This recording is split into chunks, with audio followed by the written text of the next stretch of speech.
ವಿಶ್ವಕಪ್ ಕ್ರಿಕೆಟ್ನಲ್ಲಿ ಐತಿಹಾಸಿಕ ಸಾಧನೆಗೈದಂತಹ ಮಹಿಳಾ ಆಟಗಾರರಿಗೆ ಪ್ರಧಾನಿ ನರೇಂದ್ರ ಮೋದಿ ಅಭಿನಂದನೆಯನ್ನು ಸಲ್ಲಿಸಿದ್ದಾರೆ. ಇನ್ನು ಇದೇ ವೇಳೆ ಆಟಗಾರರು ಪ್ರಧಾನಿ ಮೋದಿ ಅವರಿಗೆ ಹೊಸ ಗಿಫ್ಟ್ ಅನ್ನು ಕೊಟ್ಟಿದ್ದಾರೆ. ಏನದು ಗಿಫ್ಟ್? ಆ ಕುರಿತ ಒಂದು ಸ್ಟೋರಿ ಇದೆ, ನೋಡ್ಕೊಂಡು ಬನ್ನಿ.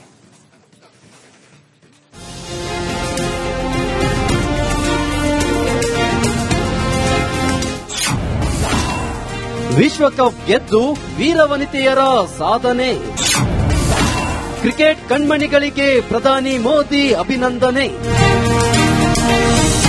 ಮೊದಲ ಬಾರಿ ಏಕದಿನ ವಿಶ್ವಕಪ್ ಕ್ರಿಕೆಟ್ ಟ್ರೋಫಿ ಗೆದ್ದ ಭಾರತೀಯ ಮಹಿಳಾ ಕ್ರಿಕೆಟ್ ತಂಡ ಇತಿಹಾಸ ಬರೆದಿದೆ.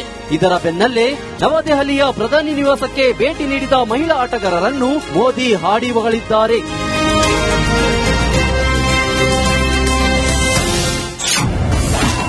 ಪ್ರಧಾನಿಗೆ ಮಹಿಳಾ ಆಟಗಾರ್ತಿಯರ ಗಿಫ್ಟ್.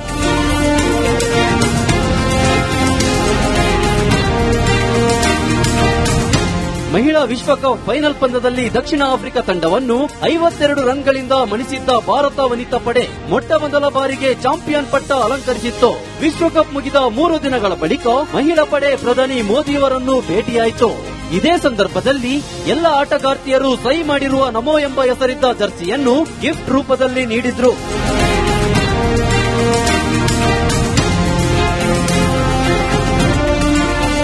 ತದನಂತರ ವಿಶ್ವಕಪ್ ಟೂರ್ನಿಯಲ್ಲಿ ಆರಂಭಿಕ ಹಿನ್ನಡೆ ಬಳಿಕ ಪುಟಿದೆತ್ತ ಬಗೆಯನ್ನು ಪ್ರಧಾನಿ ಮೋದಿ ಶ್ಲಾಘಿಸಿದ್ರು. 2017ರ ವಿಶ್ವಕಪ್ ನಂತರ ಮೋದಿ ಅವರೊಂದಿಗಿನ ತಮ್ಮ ಇಂದಿನ ಭೇಟಿಯನ್ನು ನಾಯಕಿ ಹರ್ಮನ್ಪ್ರೀತ್ ಕೌರ್ ನೆನಪಿಸಿಕೊಂಡ್ರು. ಪ್ರಧಾನಿ ಜೊತೆ ಸಂವಾದದ ಸಂದರ್ಭದಲ್ಲಿ ಸರಣಿ ಶ್ರೇಷ್ಠ ಪ್ರಶಸ್ತಿ ಪಡೆದ ದೀಪ್ತಿ ಶರ್ಮಾ ಅವರು 2017ರಿಂದಲೂ ಮೋದಿ ಅವರನ್ನು ಭೇಟಿಯಾಗಲು ಕಾಯುತ್ತಿದ್ದೆ ಎಂದು ತಿಳಿಸಿದ್ರು. ಅಲ್ಲದೆ ಕನಸನ್ನು ನನಸಾಗಿಸಲು ಶ್ರಮಿಸುತ್ತಲೇ ಇರಬೇಕೆಂದು ಆಗ ಮೋದಿ ಹೇಳಿದ್ದನ್ನು ಸ್ಮರಿಸಿದ್ರು. ಏಕದಿನ ವಿಶ್ವಕಪ್ ಕ್ರಿಕೆಟ್ ಜಯಿಸಿದ ವಿಶ್ವದ 4ನೇ ತಂಡವಾಗಿ ಭಾರತ ಇತಿಹಾಸ ಬರೆದಿದೆ. ಕಳೆದ 13 ಆವೃತ್ತಿಗಳಲ್ಲಿ ಆಸ್ಟ್ರೇಲಿಯಾ 7, ಇಂಗ್ಲೆಂಡ್ 4, ನ್ಯೂಜಿಲೆಂಡ್ 1 ಬಾರಿ ಚಾಂಪಿಯನ್ ಪಟ್ಟ ಅಲಂಕರಿಸಿದ್ದವು. ಇದೀಗ ಟೀಂ ಇಂಡಿಯಾ ಚೊಚ್ಚಲ ಬಾರಿಗೆ ವಿಶ್ವಕಪ್ ಗೆದ್ದು ಟ್ರೋಫಿ ಮೇಲೆ ತನ್ನ ಹೆಸರು ಕೂಡ ಅಚ್ಚಾಗುವಂತೆ ಮಾಡಿದೆ. Bureau report, republic Kannada. ವಿಶ್ವಕಪ್ ಕ್ರಿಕೆಟ್ನಲ್ಲಿ ಐತಿಹಾಸಿಕ ಸಾಧನೆಗೈದಂತಹ ಮಹಿಳಾ ಆಟಗಾರರಿಗೆ ಪ್ರಧಾನಿ ನರೇಂದ್ರ ಮೋದಿ ಅಭಿನಂದನೆಯನ್ನು ಸಲ್ಲಿಸಿದ್ದಾರೆ. ಇನ್ನು ಇದೇ ವೇಳೆ ಆಟಗಾರರು ಪ್ರಧಾನಿ ಮೋದಿ ಅವರಿಗೆ ಹೊಸ ಗಿಫ್ಟ್ ಅನ್ನು ಕೊಟ್ಟಿದ್ದಾರೆ. ಏನದು ಗಿಫ್ಟ್? ಆ ಕುರಿತ ಒಂದು ಸ್ಟೋರಿ ಇದೆ, ನೋಡ್ಕೊಂಡು ಬನ್ನಿ.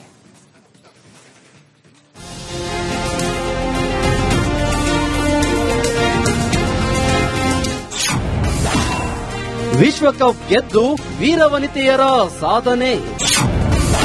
ಕ್ರಿಕೆಟ್ ಕಣ್ಮಣಿಗಳಿಗೆ ಪ್ರಧಾನಿ ಮೋದಿ ಅಭಿನಂದನೆ. ಮೊದಲ ಬಾರಿ ಏಕದಿನ ವಿಶ್ವಕಪ್ ಕ್ರಿಕೆಟ್ ಟ್ರೋಫಿ ಗೆದ್ದ ಭಾರತೀಯ ಮಹಿಳಾ ಕ್ರಿಕೆಟ್ ತಂಡ ಇತಿಹಾಸ ಬರೆದಿದೆ. ಇದರ ಬೆನ್ನಲ್ಲೇ ನವದೆಹಲಿಯ ಪ್ರಧಾನಿ ನಿವಾಸಕ್ಕೆ ಭೇಟಿ ನೀಡಿದ ಮಹಿಳಾ ಆಟಗಾರರನ್ನು ಮೋದಿ ಹಾಡಿ ಹೊಗಳಿದ್ದಾರೆ.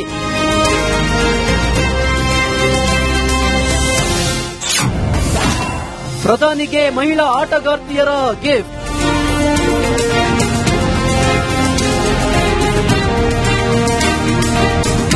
ಮಹಿಳಾ ವಿಶ್ವಕಪ್ ಫೈನಲ್ ಪಂದ್ಯದಲ್ಲಿ ದಕ್ಷಿಣ ಆಫ್ರಿಕಾ ತಂಡವನ್ನು 52 ರನ್ಗಳಿಂದ ಮಣಿಸಿದ್ದ ಭಾರತ ವನಿತಾ ಪಡೆ ಮೊಟ್ಟ ಮೊದಲ ಬಾರಿಗೆ ಚಾಂಪಿಯನ್ ಪಟ್ಟ ಅಲಂಕರಿಸಿತ್ತು.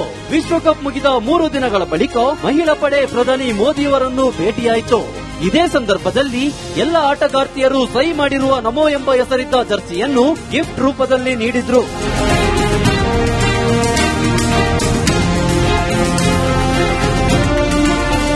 ತದನಂತರ ವಿಶ್ವಕಪ್ ಟೂರ್ನಿಯಲ್ಲಿ ಆರಂಭಿಕ ಹಿನ್ನಡೆ ಬಳಿಕ ಪುಟಿದೆತ್ತ ಬಗೆಯನ್ನು ಪ್ರಧಾನಿ ಮೋದಿ ಶ್ಲಾಘಿಸಿದ್ರು. 2017ರ ವಿಶ್ವಕಪ್ ನಂತರ ಮೋದಿ ಅವರೊಂದಿಗಿನ ತಮ್ಮ ಇಂದಿನ ಭೇಟಿಯನ್ನು ನಾಯಕಿ ಹರ್ಮನ್ಪ್ರೀತ್ ಕೌರ್ ನೆನಪಿಸಿಕೊಂಡ್ರು. ಪ್ರಧಾನಿ ಜೊತೆ ಸಂವಾದದ ಸಂದರ್ಭದಲ್ಲಿ ಸರಣಿ ಶ್ರೇಷ್ಠ ಪ್ರಶಸ್ತಿ ಪಡೆದ ದೀಪ್ತಿ ಶರ್ಮಾ ಅವರು 2017ರಿಂದಲೂ ಮೋದಿ ಅವರನ್ನು ಭೇಟಿಯಾಗಲು ಕಾಯುತ್ತಿದ್ದೆ ಎಂದು ತಿಳಿಸಿದ್ರು. ಅಲ್ಲದೆ ಕನಸನ್ನು ನನಸಾಗಿಸಲು ಶ್ರಮಿಸುತ್ತಲೇ ಇರಬೇಕೆಂದು ಆಗ ಮೋದಿ ಹೇಳಿದ್ದನ್ನು ಸ್ಮರಿಸಿದ್ರು. ಏಕದಿನ ವಿಶ್ವಕಪ್ ಕ್ರಿಕೆಟ್ ಜಯಿಸಿದ ವಿಶ್ವದ 4ನೇ ತಂಡವಾಗಿ ಭಾರತ ಇತಿಹಾಸ ಬರೆದಿದೆ. ಕಳೆದ 13 ಆವೃತ್ತಿಗಳಲ್ಲಿ ಆಸ್ಟ್ರೇಲಿಯಾ 7, ಇಂಗ್ಲೆಂಡ್ 4, ನ್ಯೂಜಿಲೆಂಡ್ 1 ಬಾರಿ ಚಾಂಪಿಯನ್ ಪಟ್ಟ ಅಲಂಕರಿಸಿದ್ದವು. ಇದೀಗ ಟೀಂ ಇಂಡಿಯಾ ಚೊಚ್ಚಲ ಬಾರಿಗೆ ವಿಶ್ವಕಪ್ ಗೆದ್ದು ಟ್ರೋಫಿ ಮೇಲೆ ತನ್ನ ಹೆಸರು ಕೂಡ ಅಚ್ಚಾಗುವಂತೆ ಮಾಡಿದೆ. Bureau report, republic Kannada. ವಿಶ್ವಕಪ್ ಕ್ರಿಕೆಟ್ನಲ್ಲಿ ಐತಿಹಾಸಿಕ ಸಾಧನೆಗೈದಂತಹ ಮಹಿಳಾ ಆಟಗಾರರಿಗೆ ಪ್ರಧಾನಿ ನರೇಂದ್ರ ಮೋದಿ ಅಭಿನಂದನೆಯನ್ನು ಸಲ್ಲಿಸಿದ್ದಾರೆ. ಇನ್ನು ಇದೇ ವೇಳೆ ಆಟಗಾರರು ಪ್ರಧಾನಿ ಮೋದಿ ಅವರಿಗೆ ಹೊಸ ಗಿಫ್ಟ್ ಅನ್ನು ಕೊಟ್ಟಿದ್ದಾರೆ. ಏನದು ಗಿಫ್ಟ್? ಆ ಕುರಿತ ಒಂದು ಸ್ಟೋರಿ ಇದೆ, ನೋಡ್ಕೊಂಡು ಬನ್ನಿ.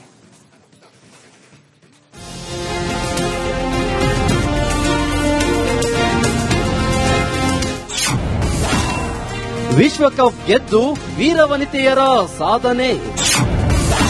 ಕ್ರಿಕೆಟ್ ಕಣ್ಮಣಿಗಳಿಗೆ ಪ್ರಧಾನಿ ಮೋದಿ ಅಭಿನಂದನೆ. ಮೊದಲ ಬಾರಿ ಏಕದಿನ ವಿಶ್ವಕಪ್ ಕ್ರಿಕೆಟ್ ಟ್ರೋಫಿ ಗೆದ್ದ ಭಾರತೀಯ ಮಹಿಳಾ ಕ್ರಿಕೆಟ್ ತಂಡ ಇತಿಹಾಸ ಬರೆದಿದೆ. ಇದರ ಬೆನ್ನಲ್ಲೇ ನವದೆಹಲಿಯ ಪ್ರಧಾನಿ ನಿವಾಸಕ್ಕೆ ಭೇಟಿ ನೀಡಿದ ಮಹಿಳಾ ಆಟಗಾರರನ್ನು ಮೋದಿ ಹಾಡಿ ಹೊಗಳಿದ್ದಾರೆ.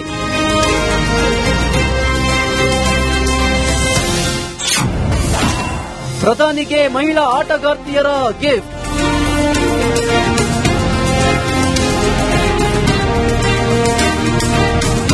ಮಹಿಳಾ ವಿಶ್ವಕಪ್ ಫೈನಲ್ ಪಂದ್ಯದಲ್ಲಿ ದಕ್ಷಿಣ ಆಫ್ರಿಕಾ ತಂಡವನ್ನು 52 ರನ್ಗಳಿಂದ ಮಣಿಸಿದ್ದ ಭಾರತ ವನಿತಾ ಪಡೆ ಮೊಟ್ಟ ಮೊದಲ ಬಾರಿಗೆ ಚಾಂಪಿಯನ್ ಪಟ್ಟ ಅಲಂಕರಿಸಿತ್ತು. ವಿಶ್ವಕಪ್ ಮುಗಿದ 3 ದಿನಗಳ ಬಳಿಕ ಮಹಿಳಾ ಪಡೆ ಪ್ರಧಾನಿ ಮೋದಿಯವರನ್ನು ಭೇಟಿಯಾಯಿತು. ಇದೇ ಸಂದರ್ಭದಲ್ಲಿ ಎಲ್ಲ ಆಟಗಾರ್ತಿಯರು ಸಹಿ ಮಾಡಿರುವ ನಮೋ ಎಂಬ ಹೆಸರಿದ್ದ ಜರ್ಸಿಯನ್ನು ಗಿಫ್ಟ್ ರೂಪದಲ್ಲಿ ನೀಡಿದ್ರು.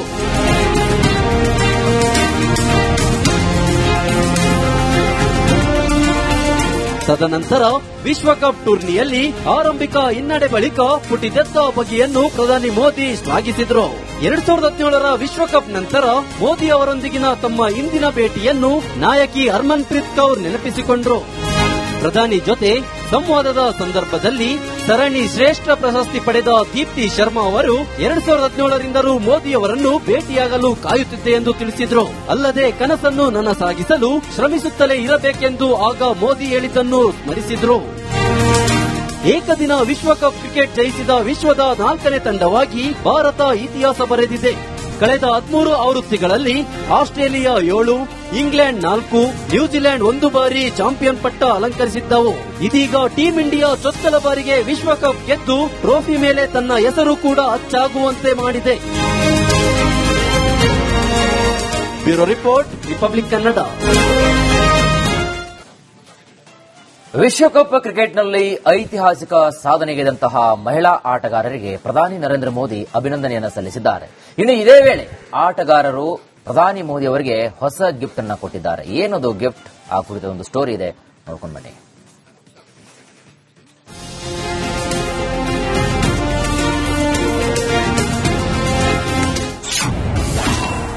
ವಿಶ್ವಕಪ್ ಗೆದ್ದು ವೀರವನಿತೆಯರ ಸಾಧನೆ. ಕ್ರಿಕೆಟ್ ಕಣ್ಮಣಿಗಳಿಗೆ ಪ್ರಧಾನಿ ಮೋದಿ ಅಭಿನಂದನೆ. ಮೊದಲ ಬಾರಿ ಏಕದಿನ ವಿಶ್ವಕಪ್ ಕ್ರಿಕೆಟ್ ಟ್ರೋಫಿ ಗೆದ್ದ ಭಾರತೀಯ ಮಹಿಳಾ ಕ್ರಿಕೆಟ್ ತಂಡ ಇತಿಹಾಸ ಬರೆದಿದೆ.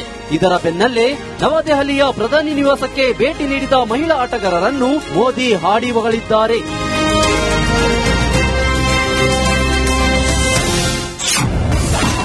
ಪ್ರಧಾನಿಗೆ ಮಹಿಳಾ ಆಟಗಾರ್ತಿಯರ ಗಿಫ್ಟ್.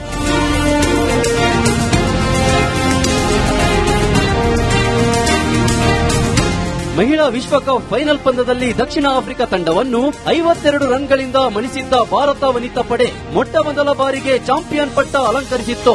ವಿಶ್ವಕಪ್ ಮುಗಿದ 3 ದಿನಗಳ ಬಳಿಕ ಮಹಿಳಾ ಪಡೆ ಪ್ರಧಾನಿ ಮೋದಿಯವರನ್ನು ಭೇಟಿಯಾಯಿತು.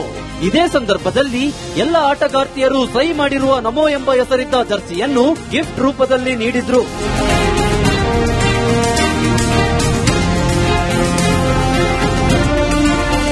ತದನಂತರ ವಿಶ್ವಕಪ್ ಟೂರ್ನಿಯಲ್ಲಿ ಆರಂಭಿಕ ಹಿನ್ನಡೆ ಬಳಿಕ ಪುಟಿದೆದ್ದ ಬಗೆಯನ್ನು ಪ್ರಧಾನಿ ಮೋದಿ ಶ್ಲಾಘಿಸಿದ್ರು.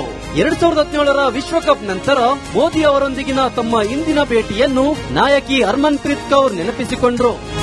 ಪ್ರಧಾನಿ ಜೊತೆ ಸಂವಾದದ ಸಂದರ್ಭದಲ್ಲಿ ಸರಣಿ ಶ್ರೇಷ್ಠ ಪ್ರಶಸ್ತಿ ಪಡೆದ ದೀಪ್ತಿ ಶರ್ಮಾ ಅವರು 2017ರಿಂದಲೂ ಮೋದಿ ಅವರನ್ನು ಭೇಟಿಯಾಗಲು ಕಾಯುತ್ತಿದ್ದೆ ಎಂದು ತಿಳಿಸಿದ್ರು. ಅಲ್ಲದೆ ಕನಸನ್ನು ನನಸಾಗಿಸಲು ಶ್ರಮಿಸುತ್ತಲೇ ಇರಬೇಕೆಂದು ಆಗ ಮೋದಿ ಹೇಳಿದ್ದನ್ನು ಸ್ಮರಿಸಿದ್ರು. ಏಕದಿನ ವಿಶ್ವಕಪ್ ಕ್ರಿಕೆಟ್ ಜಯಿಸಿದ ವಿಶ್ವದ 4ನೇ ತಂಡವಾಗಿ ಭಾರತ ಇತಿಹಾಸ ಬರೆದಿದೆ.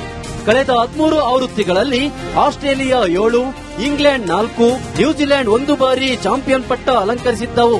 ಇದೀಗ ಟೀಂ ಇಂಡಿಯಾ ಚೊಚ್ಚಲ ಬಾರಿಗೆ ವಿಶ್ವಕಪ್ ಗೆದ್ದು ಟ್ರೋಫಿ ಮೇಲೆ ತನ್ನ ಹೆಸರು ಕೂಡ ಅಚ್ಚಾಗುವಂತೆ ಮಾಡಿದೆ. Bureau report, republic Kannada.